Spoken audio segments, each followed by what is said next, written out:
AfriKili family, Global PAC Nation, welcome to another edition of the Global PAC Show. This is Tony Fumusimba. What if I told you shut up and dribble? Have you heard that before? You might have. Well, as a reminder, this is what a journalist, Laura Ingraham, told LeBron James a few years ago as LeBron James decided to discuss politics, family, the challenges of being black. Well, that refrain of shut up and dribble was, in a way, expressing the sentiment of many people that athletes should just keep politics out of their mouths. And that can be understood, right? Because athletes across the world have become role models that so many people aspire to, that so many people are impressed by, given their feats in their field of sport. Well, it would appear that athletes are no longer satisfied by just shutting up and dribbling or kicking the ball or doing whatever sport it is that they do. More and more, they are using their media savviness, the different platforms that are available out there, to really express their voices and start providing commentary, activism, and really just trying to make a difference when it comes to social and equality issues. That being said, are they doing enough? Especially when you consider that the sport industry globally represents about $2.3 trillion. $2.3 trillion. If we look at the United States alone, in the top five sports leagues, that's about $50 billion revenue per year. And the majority of those athletes, especially in the NBA, which is basketball, and the NFL, which is American football, are black people. So, again, are black athletes doing enough to elevate the condition of black people across the global PAC? We will discuss that and more in this edition of today. That being said, let's fasten our seatbelts, dive in, and let's get to work.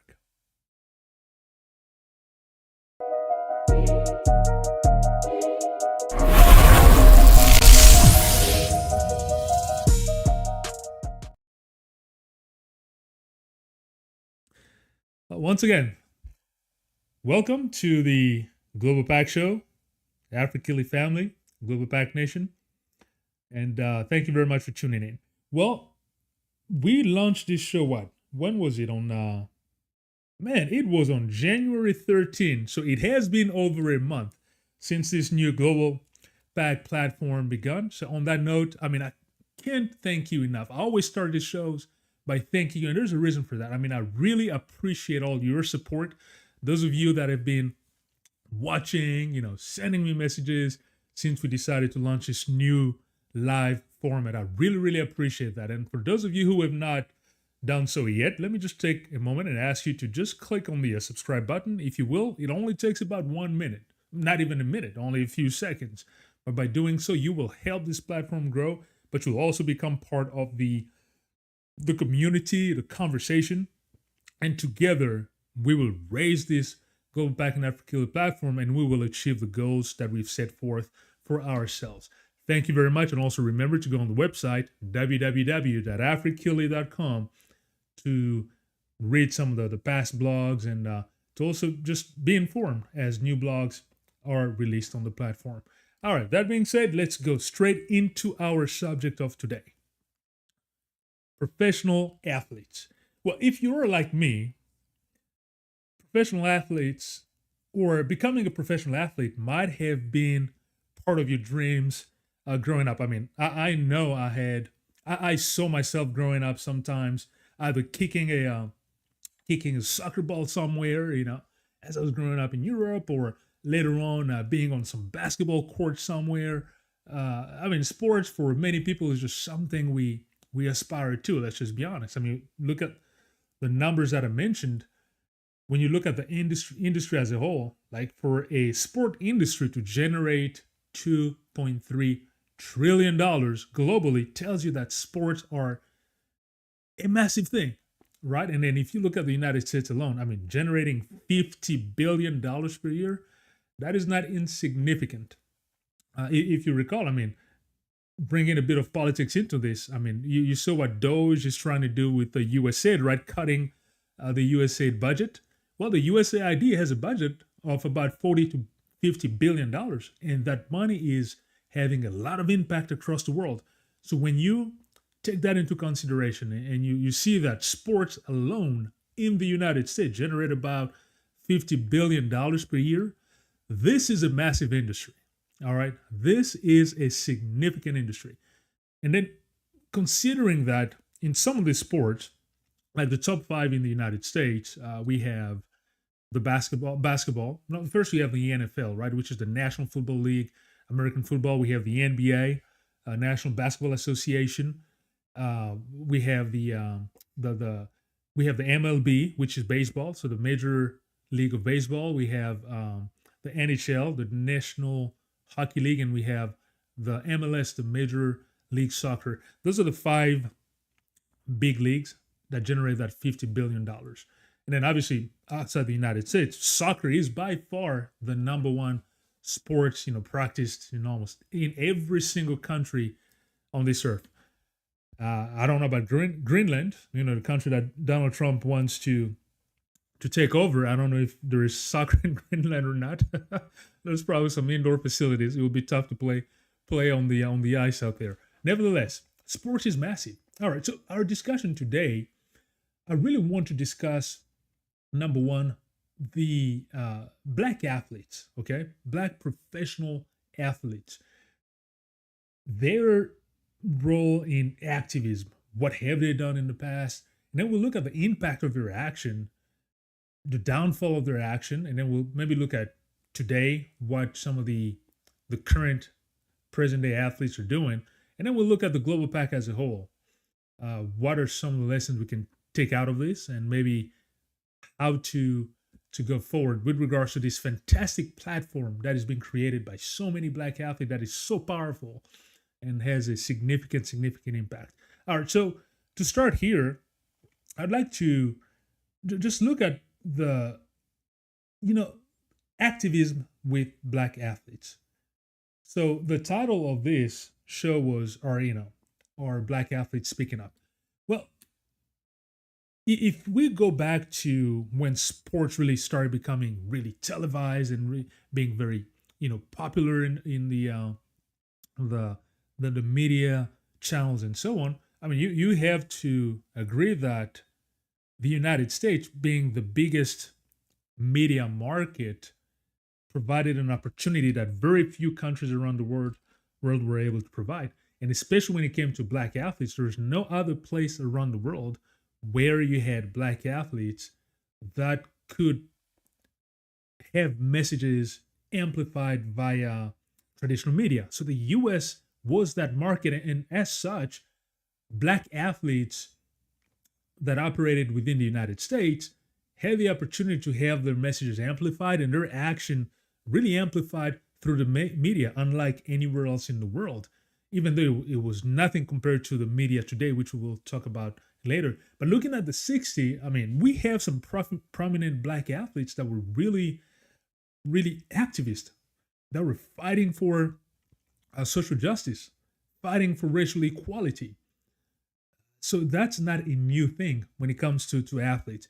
If I bring up names like Muhammad Ali, born as Cassius Clay, sting like a bee, fly like a butterfly, the greatest boxer, who, by the way, had that very famous fight against George Foreman, Rumble in the Jungle, which was in the Democratic Republic of the Congo, in the capital city of Kinshasa, because the president at the time was named Mobutu, decided to bring that fight into the Congo, and it was a massive event televised across the world. Nevertheless, Muhammad Ali, Cassius Clay, born Cassius Clay, later became a Muslim and changed his name to Muhammad Ali, was a significant activist. You might not know that he risked going to jail, right? He was actually convicted to spend 5 years in jail with a fine of over about $10,000, which was later overturned by the Supreme Court because he appealed that decision. And that's because he refused to go to war, to the Vietnam War. And one of the arguments was like, no, why would I go kill other people out there for this white government that's killing my people here at home. So that he became very vilified by taking that stance. Now, later, when the Supreme Court overturned his conviction, used the argument of being a conscientious, what's the term? Conscientious. I'm forgetting here. It's gonna come back to me. A conscientious objector, right? When you essentially by reasons of faith or other, you decide not to be involved in the military or any war, a violent action within the government, that is allowed even at a time of war. But anyway, so his suspension was overturned. His conviction was overturned by virtue of him being a conscientious objector. But yeah, so Muhammad Ali, the best boxer, global figure, global icon, used his platform, risks a lot. He couldn't fight anymore, had his passport taken, vilified by the media, but he took a stance, an activist stance. It's not a new thing. We look at people like Bill Russell, Jim Brown. Jim Brown was the running back in the American football. We had Bill Russell, who is considered by many one of the greatest defensive players, one of the greatest big men. Big men, the tallest people in basketball, playing inside the paint, because he won 11 championships. Right? He was a voice against the inequality, the injustices in America. He even refused to show up when his team was ready to. That's many years ago. Was about to retire his jersey, but he's somebody who constantly stood up for matters of racial equality. So again, professional athletes taking a stance is not a new thing. Started a long time ago. I'm reminded here also of John Carlos and Tommy Smith. These names might not just ring a bell, but if I was to do this and say Black Power, maybe you might recall. That was in 1968 Mexico City Olympics, when you had Tommy Smith, who won the 200-meter gold medal with a new world record, and then we had John Carlos, who won the bronze medal. Well, as they were walking to the podium to go get their medals, they're wearing black socks, no shoes, and that was to signify poverty felt by black people or experienced by black people in the United States. So that was more of a silent protest, but he made shockwaves. And beyond the socks, they were wearing black glove to showcase black unity, wearing black scarf around their necks, to communicate the lynching of black people in the United States. So can you imagine? And then as they stood on the podium, as the national anthem was being sung, they raised their fist up in the air. Boom. That just made shockwaves in the United States. How could these black people during the national anthem protest like that? With the head bowed down and the fist raised high. Oh my God. Created unbelievable shockwaves. And as a result, they were vilified by the media in the United States. They were shunned. So they paid a heavy, heavy price, which, by the way, it is important to note, and that might, explain some of the behavior of the athletes that followed in the following decades, is that when you take stances like that to go against an established system of oppression, and you're highlighting the oppressor's role, rest assured that you will be vilified and pay the price. I often like to talk about Martin Luther King Jr., who is one of my heroes, as I've mentioned many times on this channel. Well, today it's easy. We're all talking about, Dr. King was great. Everybody, we love Dr. King. He was a fantastic human being. He did great, and so on and so forth. Well, at the time of his death, he actually had a totally different, he was perceived totally differently in the United States of America. Dr. King had a 75% disapproval rating in the United States of America from white people. So only about 25% of the white people agreed with what he did. He had a 75% disapproval rating from white people. And when it comes to black people, it wasn't that much better, which might be surprising to many of you. So even within the black community, who were the ultimate beneficiaries of Dr. Martin Luther King's activism, he had an approval rate of somewhere between 50 to 52% about, right? So about 50 to 48% of black people disapproved of Dr. King's message and his activism and his role in the civil rights movement. Can you imagine? I mean, today it might seem ludicrous because, I mean, good luck finding a black person or even a non-black person who does not, quote unquote, love Dr. King. We even have Donald J. Trump, the White House, talking about the great Dr. King will make his dream a reality, during Donald Trump's concession speech. Today, everybody quotes the I Have a Dream speech.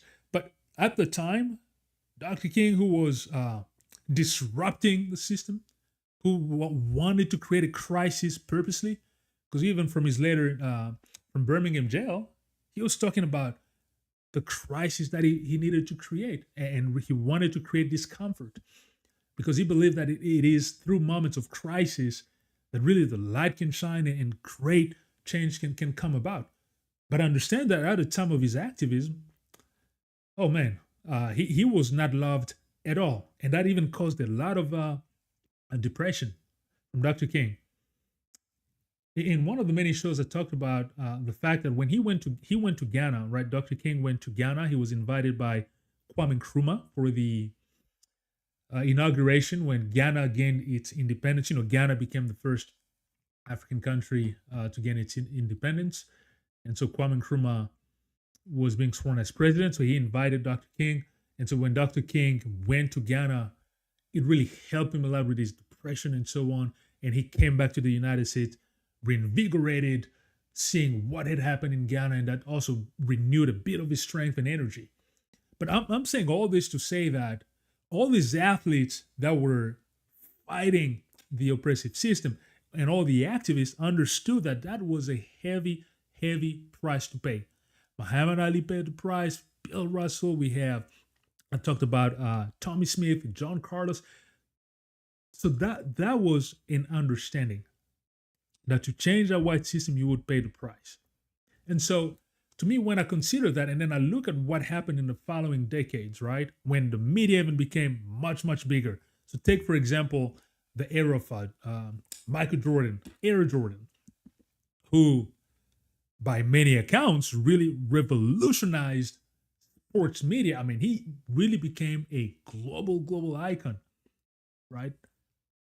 With commercials, capitalism at its best. You had Nike pushing commercials for Michael Jordan and so on across the world. He became a very, very prominent figure. And later on, you had Tiger Woods, who also was a major superstar athlete. Well, none of these individuals wanted anything to do, honestly, with social issues. Michael Jordan was criticized heavily by a lot of activists and so on, saying, well, you have risen to this platform. How come you're not taking any stance on social issues and so on? I mean, he really stayed away from any social issue. So during that era, in my sense, you had a big contrast between the activist athlete of the 60s versus now the new age athletes of the 90s and then early 2000s. So the Michael Jordans or Tiger Woods. Tiger Woods, his case might even be a bit more where he did not want anything to do with he did not consider himself to be black. It is only recently, a few days ago, I was surprised to see that in the White House, Donald J. Trump did a Black History Month celebration and invited Tiger Woods. That was just something. Anyhow, back to what I was talking about. But when Tiger Woods was a prominent figure, black issues coming from his mouth, oh, forget about it. Michael Jordan, social issues, absolutely not. The price to be paid would have been heavy financially, and they understood that, right? And I also think that the brands that were using them heavily, for endorsements and so on, really prevented them from engaging into that, because it's understood that if they were to take those stance, they would alienate a big chunk of the people who were purchasing their goods and so on. Because Michael Jordan shoes were expensive, and the majority of the people buying his stuff were not black people, right? The majority of the people buying tickets to go watch the NBA games were not black people. And so, to maintain that status for the companies that endorse him to continue making the money, it's understood that they wanted to keep them away from that. So the athletes in that era were very different from the athletes from the 60s, who were unabashedly activist and putting it on the forefront and paying the penalty, the financial penalty, without even hesitation. So now when we move from the era of the Michael Jordans to maybe more of a contemporary era, well, it is interesting to me that, because we start with the activist athlete, and I think we went through an era where the athletes were now creating their brands and really taking care of their dollars, not wanting to upset that, where they were more tepid, not very aggressive. And then beyond that, now we're getting to, let's now take our current time, where I think the balance of power started shifting gradually, right? Where you have more bargaining power with player association. You have players that are more and more taking control of their brands and their image, and feeling that they're not risking as much by engaging into activism. So you start seeing a resurgence, I think, of more and more of these activists, activist athletes, where the price to pay is no longer the same. I mean, they understand that they will not lose their economic viability or income simply by taking certain position. Now, granted, you still have people who pay the price. I mean, if I bring up the name Colinkaepernick, that's the individual who was the American football quarterback.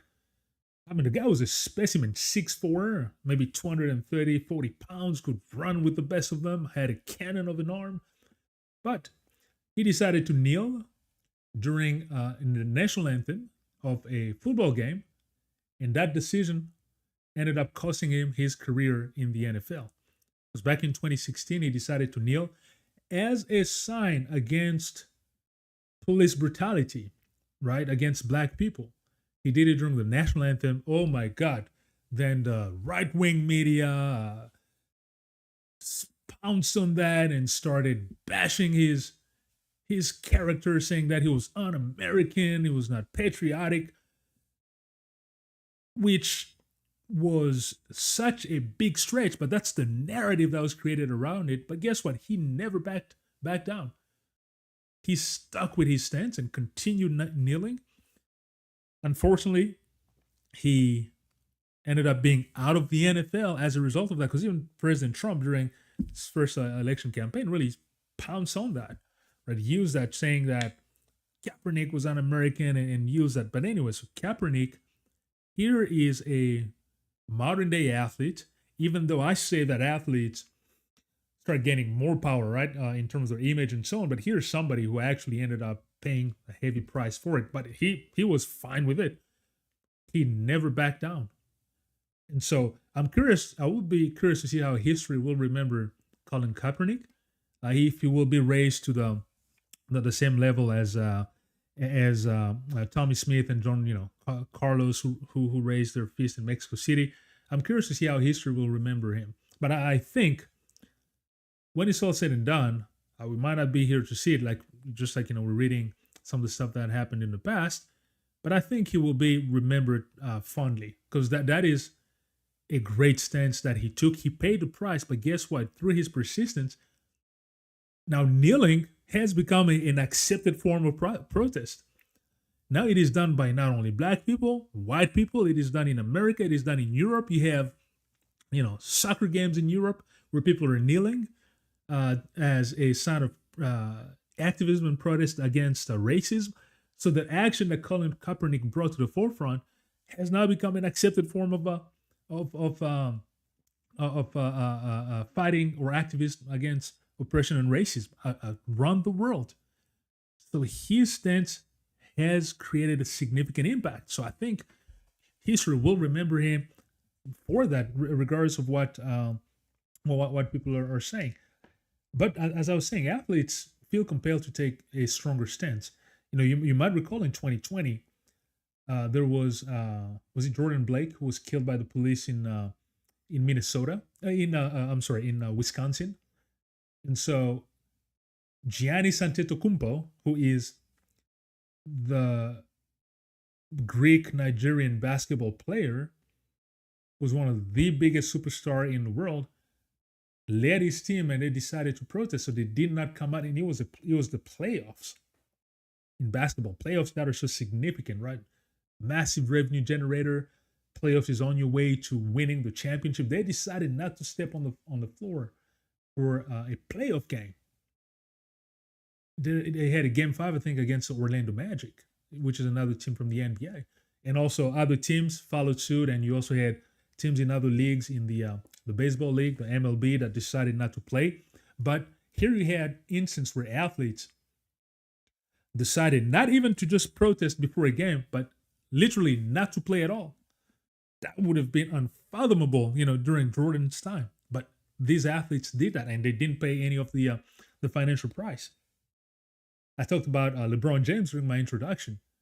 Laura Ingraham, who tells him, shut up and dribble, when he decides, I think, was it in 2016 or so, I can't recall, when he was doing an interview and LeBron James decided to start talking about social issues, racism, and so on. And so Laura Ingraham and the news media, right-wing news media, seized that and wanted to criticize him and saying that he should keep politics away from his mouth. Here's somebody who's earning $100 million plus. Oh man, and LeBron James did not back down. He doubled down. If anything, he even amplified his voice and his activism, which followed on later. There was a big row between Donald Trump and LeBron James, because the Golden State Warriors, which is another NBA team, basketball team, had won the championship, but they Steph Curry and so refused to go to the White House, invited by Donald Trump. And so Donald Trump said, well, that's the case, I'm rescinding my invitation, which is funny. How can you give up your invitation and then somebody refused to come and you say, oh, your invitation has been taken back? Well, that's very childish if you ask me. But anyways, Donald Trump said he rescinded his invitation. And LeBron James called Donald Trump a bum, say, well, you bum. He was not going to come in the first place. And so a row ensued between Donald Trump and LeBron James. Later on, Donald Trump insulted LeBron James for being dumb. So it was a back and forth, but obviously LeBron James didn't pay any financial price. He's a billionaire today, right? So, and that's just another indication that athletes are more powerful than ever, right? They can use their voice to speak up for these issues affecting the Black community, and they feel empowered to do that without necessarily risking their livelihood. So these actions definitely have an impact. It's not something that is to be underestimated. I talked about how Colin Kaepernick, after all, what he did is now accepted around the world, and his action actually caused an increased conversation and looking into the issue of police brutality. And so when the George Floyd incident happened a few years ago, the stage was already set. So there's a significant impact here. If I look at for example, the Democratic Republic of the Congo, the war that has gone on for now over 30 years with millions, some estimated maybe 10 million people that have died, called the silent war. Well, there is Congolese soccer players who, before games, adopted a new stance. Was another silent protest. So during the game presentation, as they're standing for the national anthem, you'd have seen Congolese players doing this. So taking their finger in the sign of a gun, putting it against their head, and then covering their mouths like this. And so the indication is that people are being killed silently, right? People are being killed silently. Their voices are silent. Nobody's talking about it. It's a silent genocide that is happening, or silent mass killings that are happening. And so that alone caused an increase.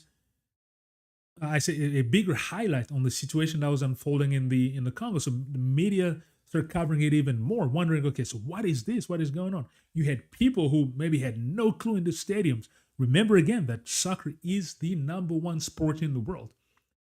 When you're in the United States, sometimes you might have a skewed vision, thinking that the sports in the United States are the biggest, because in the United States we have that tendency of calling the champions of a certain league, instead of calling them American champions, they're called the world champion.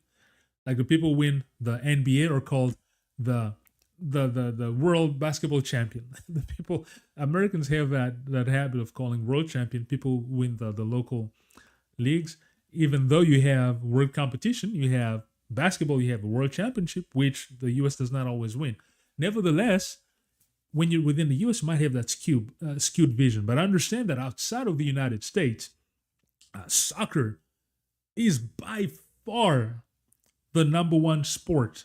It is followed. The passion in soccer are unrivaled. Nothing like what Americans experience with American sports. So when you have soccer stars that take such a political stance, want to highlight a certain situation, understand that the impact is massive. And today we're no longer in a world where traditional media is the only form of communication, right? So we have social media, we have a rich outward. So a sign like that by a soccer star travels the globe quickly. It gets viral, gets shared, and people around the world see and start wondering what is going on here. Why is this person putting a sign of a gun in his head and covering their mouth in silence? So the activism of these athletes is very significant, right? In terms of highlighting the issues that are unfolding and just causing more action. All right. So now, that being said, as I'm going to be heading towards the conclusion of our show today, so now let's talk about really an assessment of that with regards to the Global PAC. Are Black athletes actually doing enough to significantly upend the status quo and advance the needle with regards to issues affecting the Black communities in the United States, but also around the world, with the soccer stars and so on? Are professional athletes, Black professional athletes, doing enough? I think they are. Quite frankly, I don't believe that the responsibility of bringing about social change should fall squarely on the shoulders of athletes. It is true that athletes have phenomenal platforms today. They're so famous and popular. They're in massive industries, and more they're becoming very, very powerful individuals. You have somebody like maybe Kylian Mbappe, who's today's biggest soccer star in the world, for example, that was able to take full control of his image rights and so on. So athletes are very powerful. That is true. But we cannot just expect athletes to be the one leading the way with regards to activism and social change. No, that's where you have coalitions of organizations that do that. Civil society that should take the mantle with this sort of initiatives. Athletes are already doing a lot, and also when those athletes were sacrificing during their youth years, putting in the time, the sweat, working so hard to achieve their dreams. Well, we were not there with those individuals doing that. And many times they were doing it not necessarily because of an activist goal, but many times, not always, but many times there was a poverty role where they wanted to get out of their poor circumstances or, elevate their family into a different economic status. Not always, right? Because you certainly have athletes who didn't come from poor backgrounds, come from middle class and maybe even wealthy families in many instances. Nevertheless, a big chunk of athletes coming from poor areas who had maybe no other option than sports to get out really were driven by that. So now that they have achieved that goal, it is good enough that they want to participate in activist effort, but we cannot just lay it squarely on the shoulders of athletes saying, you guys are popular, you have the money, go in and lead the way. No, but I'm not saying that athletes should not participate. I believe that, black athletes, we just don't have the same, do not have the same luxury as other athletes who are not black, just being part of the Global PAC, as I said. But it is incumbent upon really activists. There's a controversial activist in many circles, called Kemi Seba, who is a Pan-Africanist who was born in France, of parents from Benin, the country of Benin in West Africa, who, when he created his activist group, right, his Pan-Africanist group, really worked closely with soccer players in Europe. So he was able to set up a lot of strong partnerships where many of these stars kind of backed his effort because he was conveying a message that he could identify with. But as he was becoming more and more controversial, I think many of the athletes kind of wanted their supports to be hidden, right? But here's a model of somebody who was able to try to utilize that platform to advance a global PAC type cause. So I think today it is not that, I think athletes are definitely doing enough given the different platforms that are out there. But I think that we need to create, that there's not a platform that I think systematically is able to attract these athletes. And athletes are not the only potential influential individuals. I'm talking about athletes because that's the subject of our talk right today. By no means am I saying it's only athletes, but talking about athletes, there needs to be, I think, platforms that are able to present a product that is palatable enough, or a messaging that incentivizes many of these athletes to join so that the message can be amplified. If I look at the United States, look at the NBA, for example, I mean, how many Africans are in the NBA? So many. And then if we just take black people in general, I mean, that's like the large majority. So the NBA is primarily, somebody was even saying once it's the National Black Association, just making fun. Because obviously black people are leading the way in the NBA. If I look at the National Football League, I mean, how many black athletes? You even have a lot of Africans and obviously African Americans. So, and individually, as I said, some people are taking positions. You even have another athletes that really I love a lot. Just looking at his activist stance, it's a basketball player called Jaylen Brown from the Boston Celtics. Here's an individual who is very well read, apparently, with a social issue, activist issue, and who really makes it a point to participate in activist initiatives and wants to use his platform to really elevate the causes of black people, the interests of black people, social equality.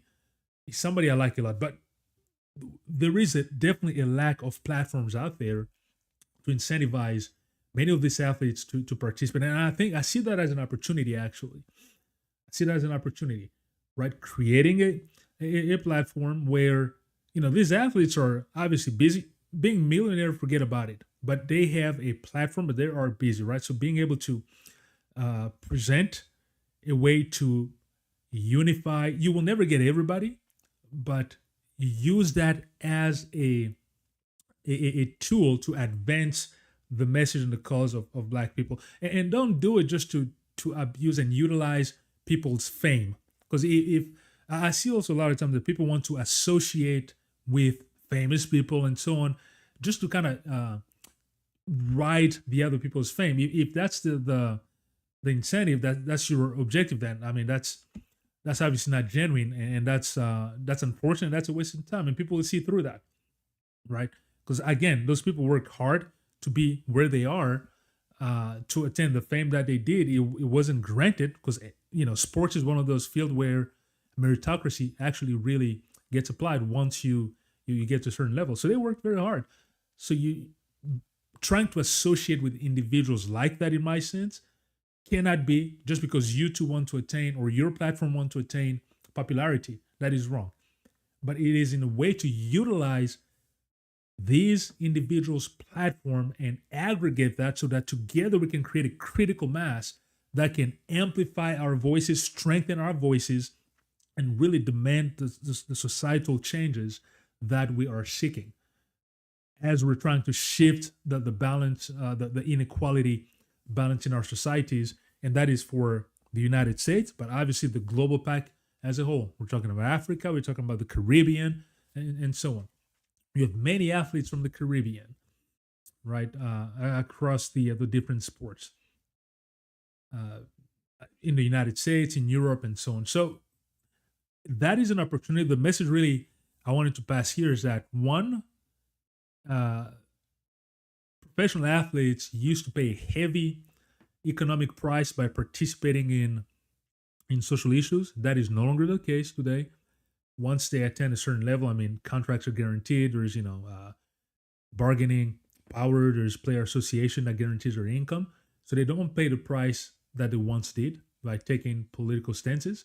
And it is more of an accepted a way of doing things. And as such, there is an opportunity for organizations such as the Global PAC, our platform, but many others to work hand in hand to provide an avenue for interested athletes to participate or amplify their efforts too with regards to issues affecting the well-being of the Global PAC.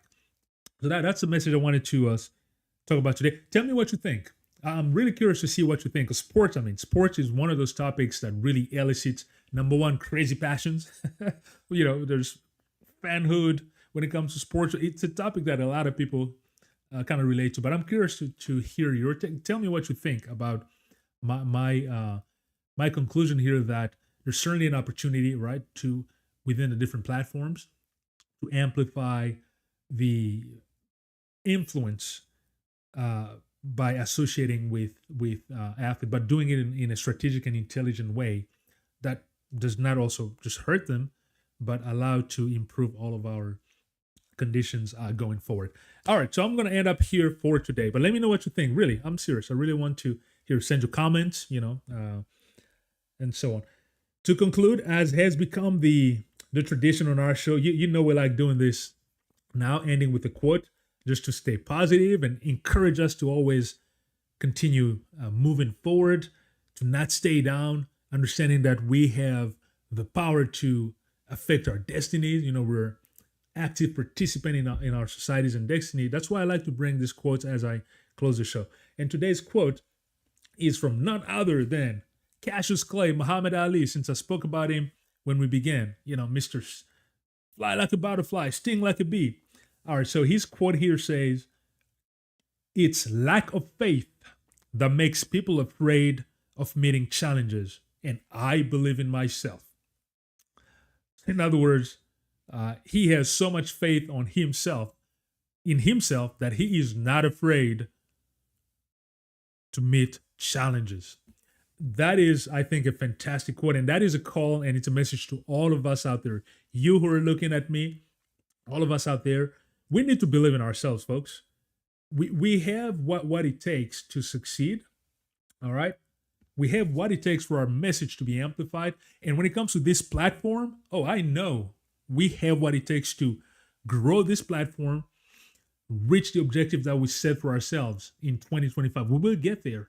And on that note, thank you to all of you who are supporting us already. And if you're new and you haven't done so, please take the time. Only takes a second. Click on the subscribe button, become part of this community.